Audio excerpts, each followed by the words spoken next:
కృపా ప్రేమ గల తండ్రి, జీవన దేవాన్ని బంగారు పదాలు కొందనాలు స్తోత్రాలు చెల్లించుకుంటూ వస్తున్నాం తండ్రి. మహోన్నతుడు తండ్రి, మహాగణుడు నాయన, పరిశుద్ధుడైన తండ్రి, దేవానికి ఎంతో వందనాలు స్తోత్రాలు చెల్లించుకుంటూ వస్తున్నాం ప్రభా.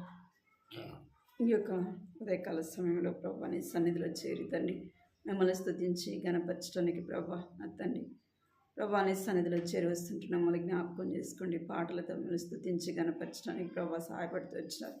వచ్చిరాక పాడుతూ వచ్చినాం ప్రభా నా తండ్రి. ఇంకా చక్కగా పాడేది నేర్చుకోవడానికి ప్రభా కృప చూపించండి తండ్రి, సహాయించండి ప్రభా.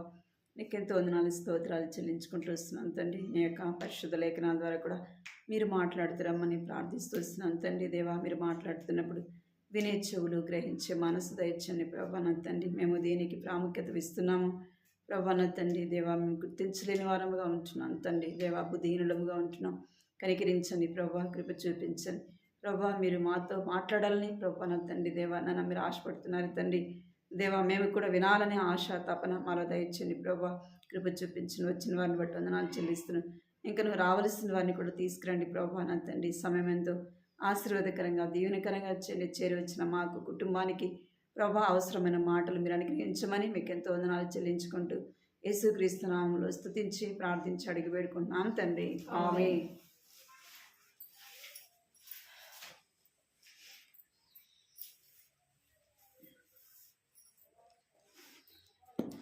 మత్తయి సువార్త 25వ అధ్యాయం చదువుకుందాం.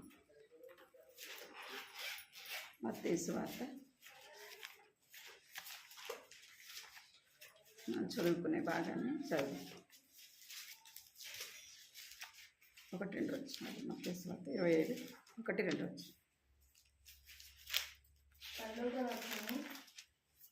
కలిసి చదువుతాము. పరలోక రాజ్యము తమ దివిటీలు పట్టుకున్న పెళ్లి కుమార్ని ఎదుర్కొనుటకు బయలుదేరిన 10 మంది కన్యకలను పోలి ఉన్నది. వీరిలో 5 బుద్ధి లేనివారు, 5 బుద్ధి గలవారు.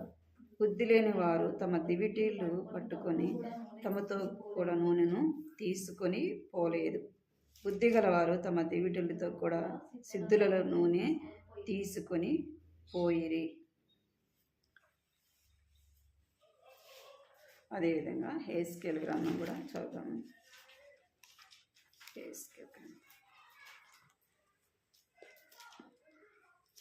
38 7వ వచనం. హెస్కేల్ గ్రంథం 38వ అధ్యాయం 7వ వచనం. నీవు సిద్ధముగా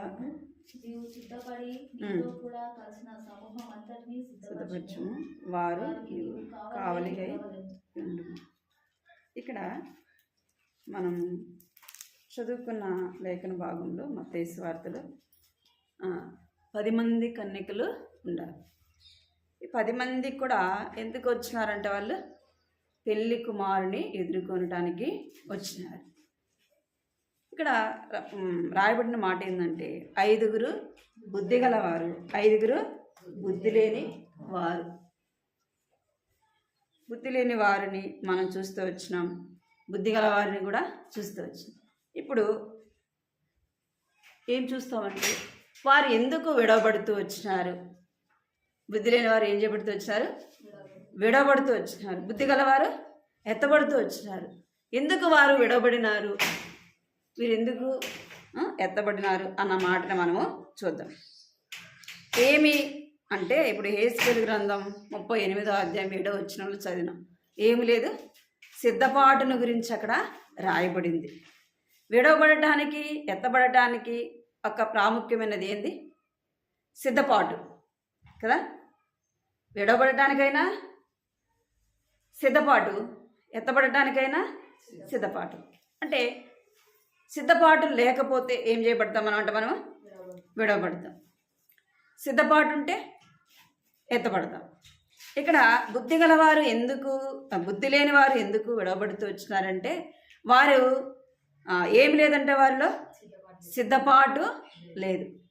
పెళ్లి కుమారుని ఎదుర్కోవటానికే వచ్చినారు. 10 మంది కూడా ఎదుర్కోవటానికే వచ్చినారు. కానీ వారిలో ఏమి లేదంటే సిద్ధపాటు లేదు. సిద్ధపాటు లేదు అంటే ఏమని అర్థం అంటే నిర్లక్ష్యము. ఏమది ఏమంటారు? ఇప్పుడు బస్సు 9 గంటలకు అనుకోండి, పోదాంలే అంటే అదేమని అర్థం?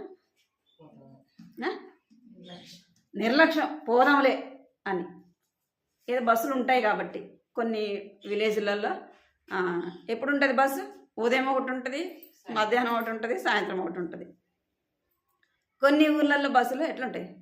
అరగంటకు ఒకటి, గంటకు ఒకటి ఉంటాయి. అట్లా ఉంటే పర్వాలే కదా, అరగంటకు ఒకటి ఉంటే ఎప్పుడో సరిపోవచ్చు. లేదు ఉదయం ఉంది అంటే మధ్యాహ్నమే ఉందనుకోండి, ఏం చేస్తాం మనం? ఆ బస్సుకి ఎట్లయినా పోవాల్సిందే. ఉదయం బస్సుకి ఏం చేస్తాం? మనం ఇష్టం వచ్చినట్టు పోతే బస్సు ఉంటుందా? బస్సు అయినా ట్రైన్ అయినా ఏం చేయాలి? ఆ సమయానికంటే ముందే మనము ఉండాలి. అంటే ఏం కావాలంటే మనం రేపు ఉదయాన్నే ఊరికి వెళ్ళాలంటే ముందే ఏం చేయాలి? సాయంత్రమే అన్నీ సిద్ధపరచుకొని ఉండాలి. ఉదయం లేచి మనం అన్ని నిదానంగా అన్నీ సర్దుకొని వెళ్దాంలే అంటే బస్సు ఆగుతుంది మనకి. అది ఏమని అర్థము? నిర్లక్ష్యము కదా, సిద్ధపాటు లేదు అనే అర్థం అన్నమాట. ఇక్కడ సిద్ధపాటు లేనివారు ఎవరంటే వాళ్ళు 5 ఎలాంటి వారు అంటే సిద్ధపాటు లేనివారు. మనం ప్రతిదానికి సిద్ధపాటు ఉంటుంది మనకి కదా. లోక సంబంధమైన వాటికి ఏముంటుంది? దేవక్క పనికి పోవాలనుకో, ఉదయం 9 గంటలకు మీరు నాట్లు వేయటానికి ఎన్ని గంటలకు లేస్తారు? 5కే లేయాల. అంటే ఇంకా ఎక్కువ మాట్లాడితే 4 గంటలకు కూడా లేయాలి, ఎక్కువ పని ఉంటే కదా. ఎక్కువ పని ఉంటే 4 గంటలకే లేచి ఆ పని అంతా చేసుకోవాలా. నేను పని అంతా అయినాక వస్తానంటే ఒప్పుకుంటారు వాళ్ళు? మానుకోమంటారు కదా. మానుకోమా, నీ పని అంతా చేసుకుని ఇంటికాడ ఉండి అని చెప్తారు. మనం పనికి వెళ్ళడానికి సిద్ధపాటు ఉంటాం కదా. స్కూల్కి వెళ్ళాలంటే ఏం చేస్తాం? పిల్లల్ని సమయానికి సిద్ధపరుస్తాం. ఏదైనా డ్యూటీకి వెళ్ళాలంటే ఏం చేస్తాం? ముందుగానే వాళ్ళు ఏ సమయానికైతే నిర్ణయించుంటారో ఆ సమయానికి మనం ఏం కలిగి ఉంటాం? సిద్ధపాటు కలిగి ఉంటాం. ఒక టీచర్ అనుకోండి, టీచర్ ఎన్ని గంటలకు వెళ్తాడు? ఖచ్చితంగా తనకి ఏ సమయం అయితే నిర్ణయించబడిందో ఆ సమయానికి వెళ్ళాల్సిందే. ఒకవేళ బాగలేకపోతే లీవ్ పెట్టుకోవాలి, కానీ ఇష్టం వచ్చినట్టు పోతే ఒప్పుకుంటారా? ఒప్పుకోరు. అంటే ఈ లోక సంబంధమైన వాటికి మనం సిద్ధపాటు కలిగి ఉంటాం, కానీ మరి దేవుని కార్యాల విషయంలో సిద్ధపాటు ఉందా? దేవుని మందిరానికి సిద్ధపాటు ఉందా?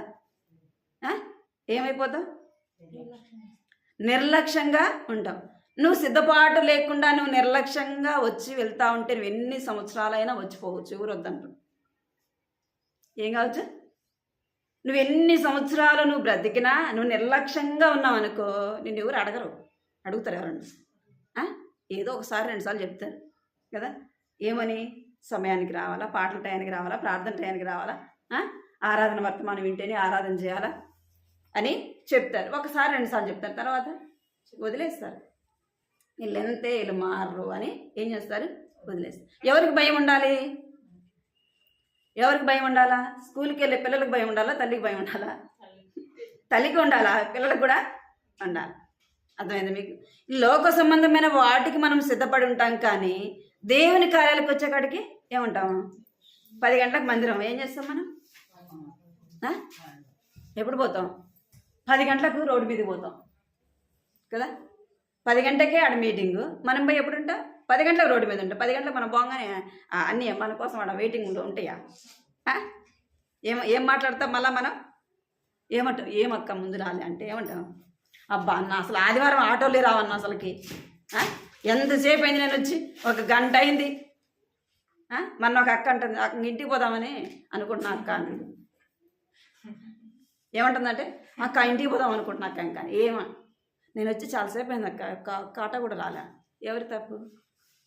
నువ్వు చెప్పినట్టు నేను చెప్పినట్టు వస్తాయి అవి. మనము లోక సంబంధమైన వాటికి సిద్ధపాటు కలిగి ఉంటాం, కానీ దేనికి సిద్ధపాటు ఉండదు? దేవుని మందిరానికి వచ్చే విషయంలో సిద్ధపాటు ఉండదు. ఎందుకు మనము సరైన సమయానికి వెళ్ళలేకపోతున్నామంటే మనలో ఏం లేదంట? సిద్ధపాటు లేదు. ఎందుకు అంటే నిర్లక్ష్యం. దేవుని మందిరం విషయంలో ఏముంది మనకి? నిర్లక్ష్యం ఉంటే తప్పించుకుంటామా? అందుకే హెబ్రీ రాసిన పత్రికలో రాయబడింది చూడండి, 2వ అధ్యాయం 3వ వచనంలో. హెబ్రీ రాసిన పత్రిక 2వ అధ్యాయం 3వ వచనం చదవండి.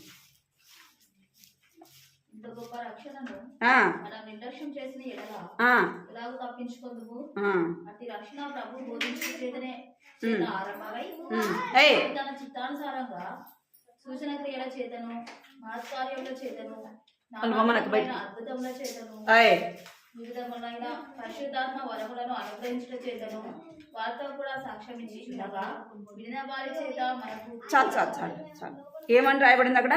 ఇంత గొప్ప రక్షణ నిర్లక్ష్యం చేస్తే ఎలాగో తప్పించుకుంటాం. అంటే దేవుని కొరకునుకి సిద్ధపాటు లేకపోతే ఏమైపోతామంట? మనము ఏమైపోతామంట? విడవబడే వారముగా ఉంటాం. ఇంత గొప్ప దేవుడు ముందే ఆయన వాక్యంలో రాయబడింది. ఆయన ఎప్పుడు వస్తాడో, ఏ గడియలో వస్తాడో ఎవరికి తెలియదు. అలాంటి సమయంలో మనం ఏం చేయాలంటే ఆ మాట రాయబడి ఉంటుంది. మత్తయి సువార్త 24వ అధ్యాయంలో ఆ మాటను చూడండి. 24:44 అనుకుంటా. 44 చదువు.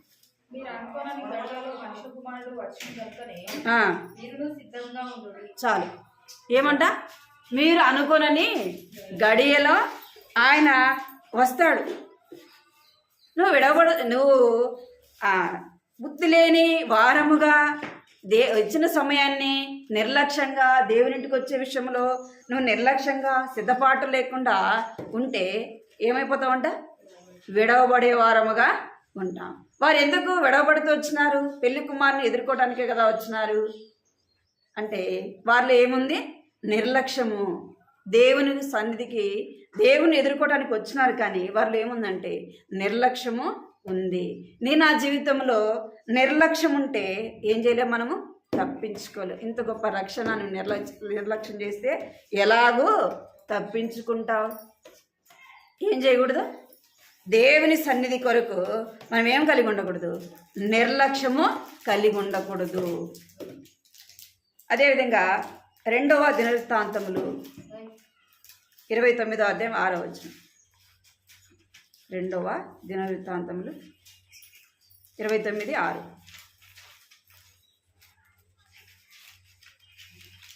29వ అధ్యాయం 6వ వచనం చూడండి. మన పితరులు ద్రోహులై మన దేవుడైన యెహోవా దృష్టికి చెడు నడతలు నడిచి ఆయనను విసర్జించి ఆయన నివాసమునకు పెడముఖము పెట్టుకొని దానిని అలక్ష్యం చేసిరి. చాలు. ఏమంట? దేవుని సన్నిధికి వచ్చేటప్పుడు ఎట్లుంటామంట? ఆయన సన్నిధికి సిద్ధపాటు లేక ఎట్లుంటామంటే ఏదో చెప్పినారు కదా సమయానికి మన ఇష్టంగా మనం సిద్ధపడి రాము. అక్కడ ఏమని రాయబడింది? యెహోవా దృష్టికి చెడు నడతలు నడిచి ఆయనను విసర్జించి ఆయన నివాసమునకు ఎలాగొస్తారంట?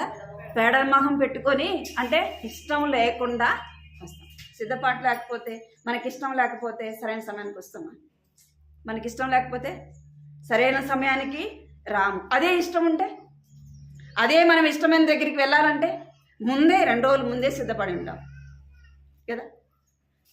అక్కడ ఏం చేస్తూ వచ్చారంటే దాన్ని అలక్ష్యము చేసిరి. అందుకే వారు విడవబడుతూ వచ్చినారు. ఆ కన్యకలు దేనికి విడవబడుతూ వచ్చారంట? వారు అలక్ష్యం చేస్తూ వచ్చినారు కాబట్టి వారు ఎందుకు అంటే విడవబడుతూ వచ్చినారు. అదే నెహెమ్యా గ్రంథంలో కూడా చూస్తే 9వ అధ్యాయం 26వ వచనంలో,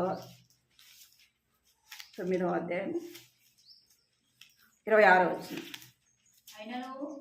వారు విధేయులై నీ మీద తిరుగుబాటు చేసి నీ ధర్మశాస్త్రమును లక్ష్య పెట్టక వేసి నీ తట్టు తిరగవలనని తమకు ప్రకటన చేసిన నీ ప్రవక్తలను చంపి నీకు బహుగా విసుగు పుట్టించింది. చాలు. ఏం చేస్తూ వచ్చినారంట? దేవుని సన్నిధికి రావడానికి ఎలాంటి ముఖంతో వచ్చినారంటే పెడముఖం పెట్టుకొని వచ్చినారు. అంటే సిద్ధపాటు లేకుండా నిర్లక్ష్యంగా వస్తూ వచ్చినారు. ఇక్కడ రాయబడింది దేవుని యొక్క ధర్మశాస్త్రాన్ని వారు ఏం చేస్తూ వచ్చినారంట? దేవుని యొక్క మాటని నిర్లక్ష్య పెడుతూ వచ్చినారు. సిద్ధపాటు లేని వారు ఏం చేస్తారంట? దేవుని యొక్క ధర్మశాస్త్రాన్ని నిర్లక్ష్య పెట్టి వెళ్దాంలే,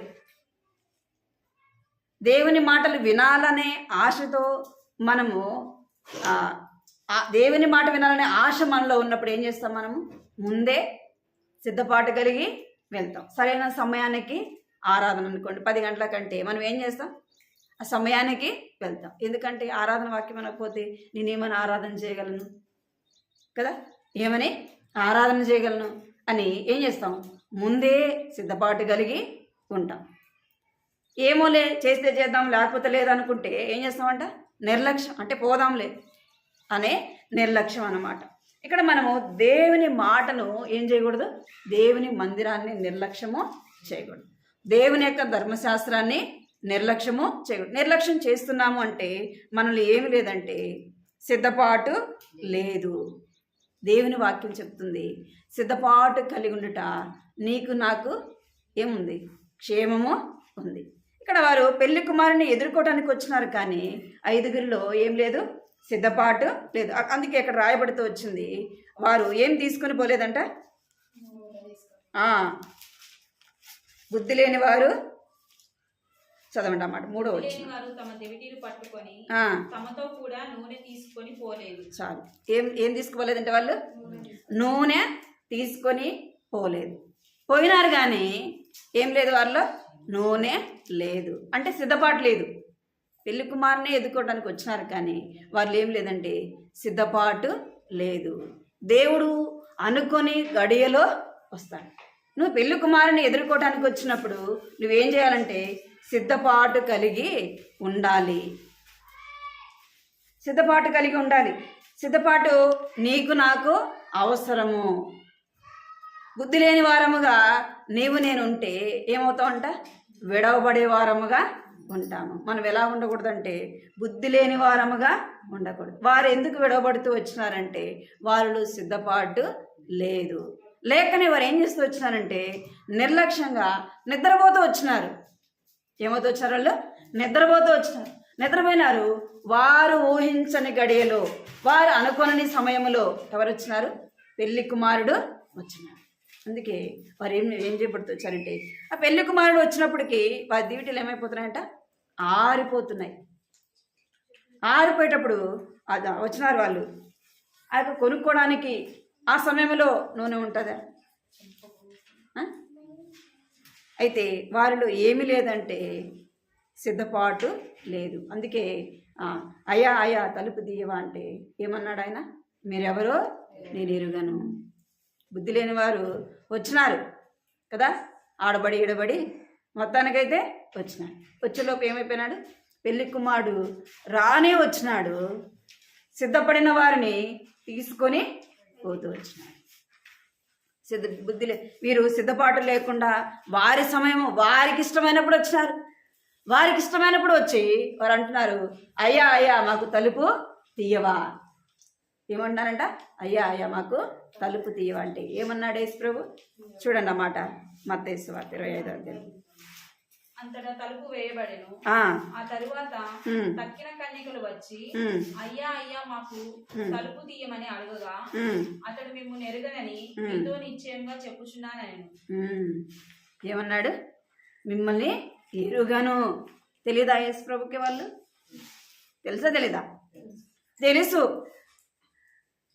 కానీ ఎందుకన్నాడు ఆ మాట? వారి యొక్క బుద్ధిహీనత కదా, వారి యొక్క సిద్ధపాటు లేనితనం. ఏదో వస్తున్నాం పోతున్నాం అంటే సిద్ధపాటు లేకుండా నువ్వు ఎన్ని సంవత్సరాలు వచ్చిపోయినా యేసు ప్రభు చెప్పినాడు, ఏమన్నాడు, నేను మరలా వచ్చి మిమ్మల్ని ఏం చేస్తా, తీసుకొని పోతా. ఎప్పుడు వస్తాడో తెలియదు, ఏ సమయమో ఏ గడియో నీకు నాకేమైనా తెలుసా? నీకు నాకు ముందే తెలిస్తే ఏం చేయగలచ్చు? సిద్ధపడవచ్చు. నీకు నాకు తెలిస్తే ఏం అవ్వచ్చు, మనం సిద్ధపడి ఉండొచ్చు. మరి నీకు తెలియదు, నాకు తెలియదు, ఎవరికి తెలియదు? తెలియనప్పుడు మనం ఏం కలిగి ఉండాలా? సిద్ధపాటు కలిగి ఉండాలి.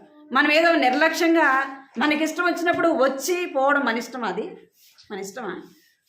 ఎవరికి నష్టం అది? సిద్ధపాటు లేకుండా నువ్వు ఎన్ని రోజులు వచ్చినా, ఎన్ని సంవత్సరాలు గడిచినా నువ్వు రక్షణ పొందిండొచ్చు, బాప్తీసం తీసుకోవచ్చు, అన్నీ చేయొచ్చు. కానీ ఏముండాలా? ఏముండాలి మనకి? సిద్ధపాటు అనేది అవసరం. ఏదో మనకిష్టం వచ్చినప్పుడు వచ్చిపోయితే నీకే నష్టం. దేవుడు అంటాడు, నువ్వెవరో నాకు తెలీదు అంటాడు. అక్రమం ఇచ్చే వాళ్ళ నా యొద్ద నుండి పొండి, మీరెవరో నాకు తెలియదు అంటాడు. ప్రభువా మేము వచ్చినాం కదా, మందిరానికి వచ్చినాం కదా, ఆరాధన చేసినా కదా, నేను ప్రార్థన చేసినా కదా అంటే నీ జీవితం సరిగా లేకపోతే, సిద్ధపాటు లేకపోతే, దేవుని కార్యాల విషయంలో నిర్లక్ష్యంగా, దేవుని మందిరం విషయంలో నిర్లక్ష్యంగా, దేవుని యొక్క ధర్మశాస్త్రాన్ని, దేవుని వాక్య విషయంలో నిర్లక్ష్యంగా జీవించి ప్రభువా అంటే ఒప్పుకుంటాడా? కానీ వీరు ఏం లేదు, వారిలో సిద్ధపాటు లేదు. అందుకే మనం కూడా ఏం చేస్తామంటే మనకిష్టం వచ్చినప్పుడు వస్తాం, మనకిష్టం వచ్చినప్పుడు పోతాం. ఎవరు మనల్ని అడిగేది కదా? మనల్ని ఎవరిని అడుగుతారా? అడిగితే ఏం చేస్తాం? ఇంక నేను రాను మందిరానికి కదా, ఏమంటాం? నేను రాను, అలిగిపోతాం. దేవుని వాక్యం ఎందుకు రాయించినాడు? ఎందుకు వారు విడవబడినారంటే, వారు ఏదో దేవుని పిల్లలం కదా మేము కూడా దేవుని మందిరానికి వస్తున్నాం, మేము కూడా దేవుని వాక్యం చదువుతున్నాం, మేము కూడా ప్రార్థన చేస్తున్నాం, మేము కూడా ఆరాధన చేస్తున్నాం అనుకున్నారు. కానీ మేము కూడా వారితో పాటు పెళ్లి కుమారుని ఎదుర్కోవటానికి వచ్చినారు. కానీ వారిలో ఏం లేదు, సరైన సిద్ధపాటు లేదు. నువ్వు ఈ లోక సంబంధమైన వాటి కొరకు నువ్వు ఎలాగ సిద్ధపడుతున్నావో వాటన్నిటికంటే కూడా ప్రాముఖ్యమైన సిద్ధపాటు దేనికి ఉండాలా? దేవునికి ఉండాలా? దేవుని మందిరం పట్ల నీకు సిద్ధపాటు కలిగి ఉండాలి. దేవుని వాక్యం కొరకే నువ్వు సిద్ధపాటు కలిగి ఉండాలి. దేవుని రాకడ కొరకే కూడా నువ్వేం కలిగి ఉండాలా? సిద్ధపాటు కలిగి ఉండాలి. నువ్వు నిర్లక్ష్యంగా ఉంటే ఎవరికో నష్టం కాదు. ఎవరు నష్టపోతే వచ్చినారు? ఆ యొక్క బుద్ధి లేని కన్యకలు ఏమైపోయినారు? విడవబడినారు. అయ్యా తలుపు తీసినాడా? దేవుడు ప్రేమ కలిగినవాడు, దేవుడు దయగలిగినవాడు, దేవుడు కనికరం కలిగినవాడు. కానీ ఏం చేస్తాడు? సమయం ఇస్తాడు. మన అతి జ్ఞానము కదా, ప్రభువా నువ్వు ప్రేమించేవాడు కదా, నువ్వు తోసివేసేవాడు కాదు కదా అంటే నీకు కొంత సమయం ఇస్తాడు. ఆ సమయానికి కూడా ఏముంది? పరిమితి ఉంది. మన ఇష్టానుసారంగా జీవించి తెలిసి కూడా మనం అలాగే జీవిస్తే నష్టం ఎవరికి? మనకే. మనమే అందుకే ఏం కలిగి ఉండాలి? సిద్ధపాటు కలిగి ఉండాలి. 10 గంటలకు ఆరాధన అంటే 12 గంటలకి కదా, ఆరాధన అంతా అయిపోయినాక బల్ల వాక్యానికి వస్తాం కదా, ఇంకెక్కువ మాట్లాడితే సందర్శించేటప్పుడు కూడా వస్తాం. గుర్తుపెట్టుకోండి, ఎందుకు వారు విడవబడినారు అంటే వారిలో ఏం లేదు, సిద్ధపాటు లేదు. అందుకే వారు విడవబడుతూ వచ్చారు. వీరు 5 మంది బుద్ధి గలవారు ఎందుకు ఎత్తబడుతూ వచ్చినారంటే అది మనం చూద్దాం. 5 బుద్ధి లేని వారు, 5 బుద్ధి గల వారు. బుద్ధి లేని వారిని మనము చూస్తూ వచ్చినాం. వారిలో బుద్ధి లేని వారిలో ఏమి లేదంటే రక్షణ వస్త్రము లేదు. ఏం లేదు వారిలో? రక్షణ వస్త్రము లేదు. అందుకే వారు ఏం చేయబడుతూ వచ్చినారు? విడవబడుతూ వచ్చినారు. ఆ మాటను మనం చూస్తే మత్తయి సువార్త 22వ అధ్యాయం 11వ వచనం చూడండి. రాజు కూర్చున్న వారిని చూడ లోపలికి వచ్చి అక్కడ పెళ్లి వస్త్రం ధరించుకొనని చూచి, స్నేహితుడా పెళ్లి వస్త్రం లేక ఇక్కడికి ఎలాగో వచ్చిందని అడుగగా వాడు మౌనమై ఉండెను. ఏం లేదంట? రక్షణ వస్త్రము లేదు. మన రక్షింపబడినప్పుడు దేవుడు మనకేమిస్తాడు? రక్షణ వస్త్రాన్ని ఇస్తాడు. దేవుడు నీకు ఇచ్చిన రక్షణ వస్త్రాన్ని ఏం చేయాలా? దినదినము కాపాడుకోవాలి. ఎందుకు కాపాడుకోవాలా అంటే సాతాను, దుష్టుడైన సాతాను ఏం చేస్తాడు? మన యొక్క రక్షణ వస్త్రాన్ని లాక్కోవడానికే చూస్తాడు కదా, తీసివేయడానికే చూస్తాడు. అందుకే దేవుడు నీకు ఇచ్చిన రక్షణ వస్త్రాన్ని నీవు కాపాడుకోవాలి. ఎప్పటి వరకు కాపాడుకోవాలా అంటే దేవుని సన్నిధికి మనమైనా ఆయన దగ్గరికి వెళ్ళాలి, ఆయన మన దగ్గరికి రావాలి. అప్పటి వరకు ఏం చేయాలా? రక్షణ వస్త్రాన్ని కాపాడుకోవాలి. నేను రక్షింపడినాను కదా అంటే సరిపోదు. అదేదో 1 సంవత్సరము 2 అట్లా కొన్ని సంవత్సరాలు మనం చనిపోయేంత వరకు కూడా మనం ఏం కాపాడుకోవాలా? రక్షణ వస్త్రాన్ని కాపాడుకోవాలి. అందుకే వారు ఏం చేయబడుతూ వచ్చారంట అంటే విడవబడుతూ వచ్చినారు. ఎత్తబడే వారిలో ఏముండాలంటే రక్షణ వస్త్రం కలిగి ఉండాలా. ఏం కలిగి ఉండాలి? మనము రక్షణ వస్త్రాన్ని కలిగి ఉండాలి, సిద్ధపాటు కలిగి ఉండాలి. నీవు నేను ఏం కలిగి ఉండాలంటే సిద్ధపాటు కలిగి ఉండాలి. సిద్ధపాటు అంటే ఏమేమి సిద్ధపరచుకొని ఉండాలా అంటే ఆత్మీయ జీవితంలో సిద్ధపాటు కలిగి ఉండాలి. మనము ఆత్మీయంగా దిగంబరులుగా ఉంటే మనం ఏమైపోతామంట? విడవబడే వారముగా ఉంటాము. ఆత్మీయంగా దిగంబరులు అంటే వస్త్రం లేదు అని అర్థం కదా. అందుకే మన వస్త్రాలను మనం ఏం చేయాలంట? కాపాడుకోవాలి. ఏ వస్త్రాలు? పెళ్ళికి ఏ వస్త్రాలు వేసుకొని పోతాం? లోక సంబంధంగా పెళ్ళికి ఏం వేసుకుంటాం? పాత వేసుకుంటావా? ఏం వేసుకుంటాం? కొత్తవి కదా, విలువైనవి మనం వేసుకుంటాం. ఏదో రోజు వేసుకున్నట్టు వేసుకుంటాము పెళ్ళికి. ఎంతో విలువైనవి వేసుకుంటాం, మంచివి వేసుకుంటాం. ఇంకా ఈ లోక సంబంధంగా పెళ్ళికే మనం అలాంటివి వేసుకుంటే ఆత్మీయంగా పెళ్లి కుమారుడు యొక్క పరలోకపు పెళ్లి కుమారుడిని మనం ఎదుర్కోవాలంటే ఏ వస్త్రం కలిగి ఉండాలంట? రక్షణ వస్త్రం కలిగి ఉండాలా, ప్రశస్తమైన వస్త్రం కలిగి ఉండాలా. మన వస్త్రాలు ఎలా ఉండాలంటే నీతి వస్త్రాలు కలిగి ఉండాలా. ఏ వస్త్రాలంట? నీతి వస్త్రాలు కలిగి ఉండాలా. నీతి వస్త్రాలు అంటే ఏంటివి? మన నీతి అంతా ఏందంట? మురికి పేలికలు. మరి మనం ఏం కలిగి ఉండాలా అంటే దేవుని యొక్క కార్యములు మనం చేసినప్పుడు అవి ఏమై ఉంటాయి? మనకి నీతి వస్త్రములుగా, ఇంకా సత్క్రియలతో కూడినవిగా. ఇక్కడ దోర్కను మనం చూస్తే అపోస్తల కార్యము 9వ అధ్యాయం 36, 37 చూడండి. 36, 37. మరియు 30లో శిష్యురాలు ఉండేది. ఆమెకు భాషాంతరమున దోర్క అని పేరు. ఆమె సత్క్రియలు ధర్మకార్యములను బహుగా చేసి ఉండేది. చాలు, ఇవేం చేసి వచ్చిందంట? సత్క్రియలను ధర్మకార్యములను బహుగా చేసి ఉండేది. అవి ఆమెకు ఎలా ఉన్నాయంట? వస్త్రములుగా ఉండే. అందుకే మనం ఏం కలిగి ఉండాలంటే సత్కార్యములు చేసేవారముగా ఉండాలి, ధర్మకార్యములు చేసేవారముగా ఉండాలి. అవే మనకి ఏమై ఉంటాయంట? వస్త్రములుగా ఉంటాయి. అందుకే తిమోతి పత్రికలో కూడా రాయబడుతూ వచ్చింది, స్త్రీ ఎలా ఉండాలంటే లోక సంబంధమైన ఆభరణములతో కాదు, ఎలా ఉండాలా? అక్షయమైన అలంకారములు. చూడండి అన్నమాట, తిమోతి రాసిన పత్రికలో ఉంటుంది.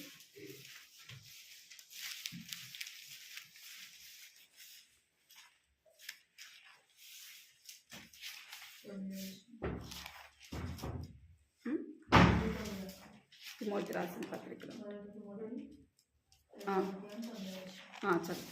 మరియు స్త్రీలను స్వంత బుద్ధియు గలవారై ఉండి తగుమాత్రపు వస్త్రముల చేతనే గాని జడలతోనైనను బంగారంతోనైనను ముత్యములతోనైనను మిగుల వెలగల వస్త్రములతోనైనను అలంకరించుకొనక దైవభక్తి గలవారమని చెప్పుకొని స్త్రీలకు తగినట్టుగా సత్క్రియల చేత తమ్ముని తాము అలంకరించుకొనవలెను. చాలు, ఎలాగ అలంకరించుకోవాలంట? సత్కార్యముల చేతను దైవభక్తి గల స్త్రీలమని చెప్పుకొనొచ్చు తగినట్టుగా సత్కార్యముల చేత మనం ఏం చేయాలంట? అలంకరించుకోవాలి. ఈ లోక సంబంధమైన పెళ్ళి, ఇక మనం ఎక్కడన్నా పెళ్ళికి వెళ్ళాలంటే మనకి ఇష్టం వచ్చినప్పుడు పోతాం కదా, మనకి ఇష్టం వచ్చినప్పుడు పోతాం. పెళ్ళి ముందైనా పోతాం, లేదా మధ్యలో అయినా పోతాం, లేదా చివరికైనా పోతాం. అట్ట పోవడానికి అవ్వదు. ఈ పెళ్ళికి ఎట్ట పోవాలా? పెళ్లి కుమారుడు రాకమునుపే మనం ఏం కలిగి ఉండాలా? సిద్ధపాటు కలిగి ఉండాలి. మన పెళ్ళిళ్ళకైతే పెళ్లి కొడుకు పెళ్లి కూతురు వారి సిద్ధపరిచి వారు పోయి కూర్చున్నాక పోతాం, మనం సిద్ధపడిపోతాం. ఈ పెళ్ళికి ఎట్ట పోవాలా? మనకిష్టం వచ్చినప్పుడు పోతే మనం రానిరు, మనకిష్టం వచ్చినప్పుడు మనం పోతే ఆ పెళ్ళిలోకి రానిరు, మనకిష్టం వచ్చిన వస్త్రాలు కట్టుకొని పోతే మనల్ని రానిరు. అందుకే అక్కడ మనం చూస్తూ వచ్చినాం. ఎలాగొచ్చినాడంట? పెళ్ళికి పిలువబడినాడు, వచ్చినాడు, కానీ తనకి ఏ వస్త్రాలు లేవు? పెళ్లి వస్త్రాలు లేవు. ఎలాంటి వస్త్రాలతో ఉన్నాడంటే మురికి వస్త్రాలతో ఉన్నాడు. నేను ఆ జీవితంలో యేసు ప్రభు లేకపోతే కదా, సిద్ధపాటు లేకపోతే మన వస్త్రాలు కూడా ఎలాంటివి? మురికి వస్త్రములు. మురికి వస్త్రాలతో పోతే రానిస్తాడా? రానిడు. ఏమంటాడంట? వెలుపట చీకటిలో త్రోసివేయుడి. ఎక్కడ తోసేస్తాడు? వెలుపట చీకటిలోకి నిన్ను నన్ను నెట్టివేకి మునిపే మనం ఏం కలిగి ఉండాలా? సిద్ధపాటు కలిగి ఉండాలి.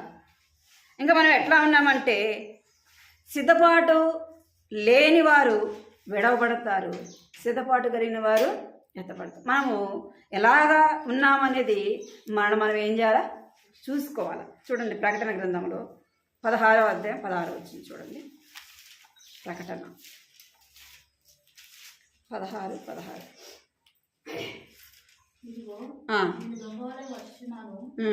తాను దిగంబరుడుగా సంచరించుచున్నందున జనులు తన దిశములను చూతురేమో అని మెలకువగా ఉండి తన వస్త్రం కాపాడుకొని వాడు ధన్యుడు. ఎట్లా వస్తాడంటే దొంగవలే వస్తాడు. దొంగవలే వస్తాడు కాబట్టి మరి ఏం చేయమంటున్నాడు అంటే జనులు తమ దేశములను చూతురేమో అని మెలకుగా ఉండి తమ వస్త్రములను కాపాడుకోవాలి. మనం ఎక్కడికైనా వెళ్ళినప్పుడు మనం ఏదైనా 10 మందిలో మనం పడుకున్నప్పుడు ఎట్లా ఉంటాం చూసుకుంటాం లేదా? మధ్యలో లేచి చిన్నపిల్లలు అంటే కదా వాళ్ళకి తెలియదు కాబట్టి ఎటు పడితే అటు పడుకుంటాం. మనం ఏం చేస్తాం? కొంతమంది ఎటు పడుకుంటారో కూడా తెలియదు, మెలకువ ఉండదు. అందరూ ఒకలాగే ఉంటారా? కొంతమంది పడుకున్నారంటే ఎటు పడుకున్నారో కూడా తెలియదు. నేను చూసినా కాబట్టి చెప్తున్నా. అంటే నేను ఎందుకు చెప్తున్నానంటే అలాగో శరీర సంబంధంగా ఒకవేళ మనం ఉండొచ్చాము, కానీ ఆత్మీయ జీవితంలో ఏం కలిగి ఉండాలి? మెలకువ జీవితము కలిగి ఉండాలి. ఎందుకంటే అక్కడ రాయబడింది కదా, తమ వస్త్రములను కాపాడుకునేవాడు ధన్యుడు. ఏ వస్త్రం అది? రక్షణ వస్త్రం, నీతి వస్త్రం, ఇంకా ఎన్నో వస్త్రాలు దేవుడు మనకు ఇస్తూ వచ్చినాడు. అవి ప్రశస్తమైన వస్త్రాలు. వాటిని ఏం చేయాలంట? కాపాడుకోవాలంట. మెలకుగా ఉండి కాపాడుకునేవాడు ఏమవుతాడంట? ధన్యుడు. మెలకువ కలిగి ఉండాలి. వారు ఏమైపోయినా ఎందుకు వారు విడబడుతూ వచ్చారంటే వారు ఏం లేదు, మెలకువ లేదు. మెలకువ లేకుండా వారు నిద్రపోతూ వచ్చినారు.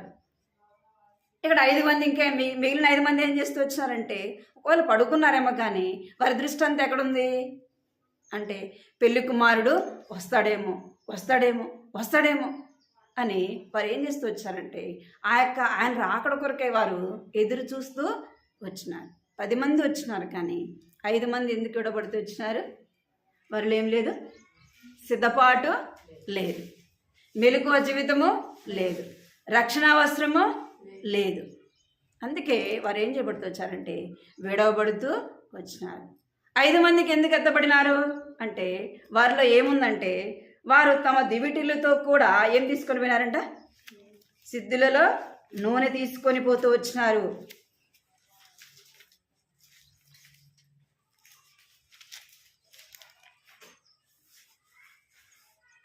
చదవండి 3వ వచనం. బుద్ధిగలవారు తమ దివిటీలతో కూడా సిద్ధులలో నూనెను తీసుకొని పోయి పెళ్లి కుమారుడు ఆలస్యము చేయగా వారందరూ కునికి నిద్రించుచుండిరి.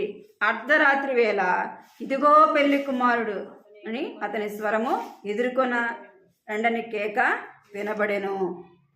అప్పుడు ఆ కన్యకలందరూ లేచి తమ దివిటీలను చక్కపరుచుకునేది, కానీ బుద్ధి లేని ఆ కన్యకలు తమ దివిటీలు ఆరిపోవచ్చున్నవి. ఏమైపోయిందంట? పెళ్లి కుమారుడు ఆలస్యం చేయగానే ఏమయ్యారంట? సరే ఇంకా ఇప్పుడే రాడలేని పడుకున్నాను. అప్పుడు వారు పడుకున్నాక ఏమైనా పడిందంట? ఇదిగో పెళ్లి కుమారుడు చూస్తున్నాడనే స్వరం వినపడంగానే ఏం చేస్తూ వచ్చినారు? బుద్ధి గలవారు తమ దివిటీలతో కూడా నూనె తీసుకొని పోయారు కాబట్టి ఏం చేస్తూ వచ్చారంటే తమ దివిటీలను త్వరగా ఏం చేస్తూ వచ్చినారు? సిద్ధపరచుకుంటూ వచ్చినారు. అందుకే వారు ఎత్తబడుతూ వచ్చినారు. ఈ నా జీవితంలో మనం ఏముండాలంటే సిద్ధపాటు కలిగి ఉండాలి. ఎన్ని సంవత్సరాలు మనం రక్షింపబడినాము అనేది ప్రాముఖ్యమైనది కాదు. ఏం కలిగి ఉండాలా? సిద్ధపాటు కలిగి ఉండాలి. ఏ విషయాలు సిద్ధపాటు కలిగి ఉండాలో?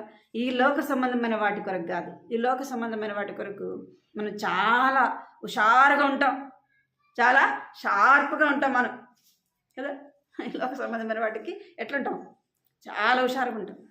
అదే దేవుని కార్యాలకు వచ్చేలోపు, దేవుని మందిరానికి వచ్చేలోపు ఎట్లుంటాం? నిర్లక్ష్యంగా ఉంటాం. కాబట్టి వారు ఏం చేస్తూ వచ్చినారు? నిర్లక్ష్యంగా ఉంటాను బట్టి వారు విడబడుతూ వచ్చినారు. ఈ మధ్యాహ్న కాల సమయంలో మనం నిర్లక్ష్యంగా ఉన్నామా, సిద్ధపాటు కలిగి ఉన్నామా, లేదా సిద్ధపాటు లేని వారముగా ఉంటున్నామా అనేది మనం ఏం చేయాలా, మనమే పరీక్షించుకోవాలి. ఒక మాట ప్రకటన గ్రంథము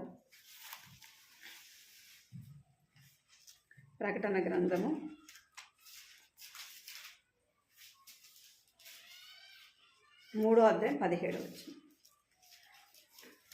నీవు దౌర్భాగ్యుడును, కుమారుల వాడవును, దరిద్రుడను, గుడ్డివాడవును, దిగంబరుడవనై ఉన్నావని ఎరుగక, నేను ధనవంతుడును, ధనవృద్ధి చేసి ఉన్నాను, నాకేమీ కొదవలేదని చెప్పుకొనుచున్నావు.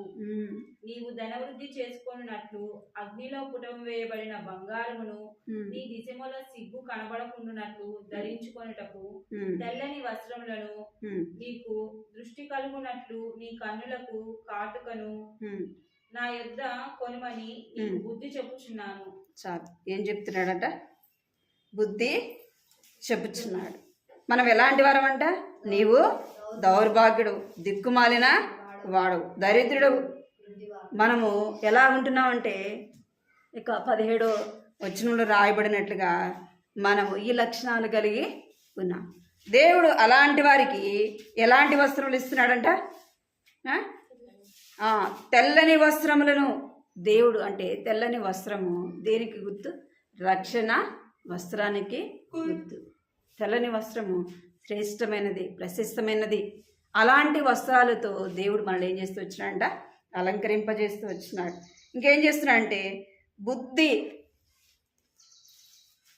మనం అంటే ఈ లోకంలో ఎలాగా ఉండాలా కదా, ఎలాగుంటే మనము దేవుడు వచ్చినప్పుడు ఎత్తబడతాము, ఎలాగుంటే ఆయన వచ్చినప్పుడు విడవబడతాము అనే దానికి దేవుని వాక్యం ఏం చేస్తుంది? మనతో చెప్పబడతా. దేవుని వాక్యము మనం వింటున్నప్పుడు మనలో ఏం కలగాల? దేవుని యొక్క భయము కలిగి ఉండాలి. దేవుని యొక్క రాకడ ఇప్పుడు మనకు తెలియదు కాబట్టి మనం ఏం కలిగి ఉండాలంటే మెలకువ కలిగి ఉండాలా, సిద్ధపాటు కలిగి ఉండాలి. సిద్ధపాటు లేకపోతే విడవబడదు. మన ఆత్మీయ జీవితంలో విడవబడితే ఎంత నష్టం కదా. దేవుని కొరకు అన్ని రోజులు బ్రతికి విడవబడితే ఎంత నష్టం. ఒకవేళ ఆయన వచ్చినప్పుడు విడవబడవచ్చు, తర్వాత చనిపోయినాక మనం ఆయనతో వెళ్తామా? ఆయనతో పాటు ఉంటామా? నిర్లక్ష్యంగా జీవిస్తే విడవబడిన మనకు ఎంతో నష్టం. అందుకే ప్రకటన గ్రంథంలో ఆయన రాకడ గురించి చెప్పబడింది. విడవబడిన వారికి ఎంతో శ్రమ. ఏమంట? ఎంతో శ్రమ. ఇప్పుడు మరణాన్ని మనం చూసి భయపడుతున్నాం, అప్పుడు మరణాన్ని మనం పిలుచుకున్నా కూడా రాదంట. ఏం కాదు, ఆ శ్రమ, ఆ బాధను చూసి మనము మరణాన్ని పిలుచుకున్నా కూడా అది మన దగ్గరికి రాదు. అందుకే దేవుని యొక్క రాకడ కొరకే మనం ఏం కలిగి ఉండాలా? సిద్ధపాటు కలిగి ఉండాలి. నువ్వు సిద్ధపడకుండా ఆయన వచ్చినప్పుడు నీవు ఆయన పిలిస్తే ఆయన ఏమంటాడు? మీరెవరో నాకు తెలియదు. దేవుని రాకడ ఎప్పుడు వస్తుందో తెలియదు. అందుకే వాక్యంలో రాయబడింది, ఇద్దరు ఒక దగ్గర కూర్చుంటే ఏమైపోతారంట? ఒకరు ఎత్తబడతారు, ఒకరు విడవబడతారు. ఎందుకు ఒకరు ఎత్తబడతారు, ఒకరు విడవబడతారు అంటే ఒకరిలో ఏముంది? సిద్ధపాటు ఉంది, ఒకరిలో సిద్ధపాటు లేదు. ఇద్దరు పడుకుంటే ఒకరు ఎత్తబడతారు, ఒకరు విడవబడతారు. అందుకే ఇప్పుడు ఏదైనా దూరంగా డ్రైవింగ్ చేసేటప్పుడు కూడా ఎంతమంది ఉంటారు? డ్రైవింగ్లో ఇద్దరు ఉంటారు.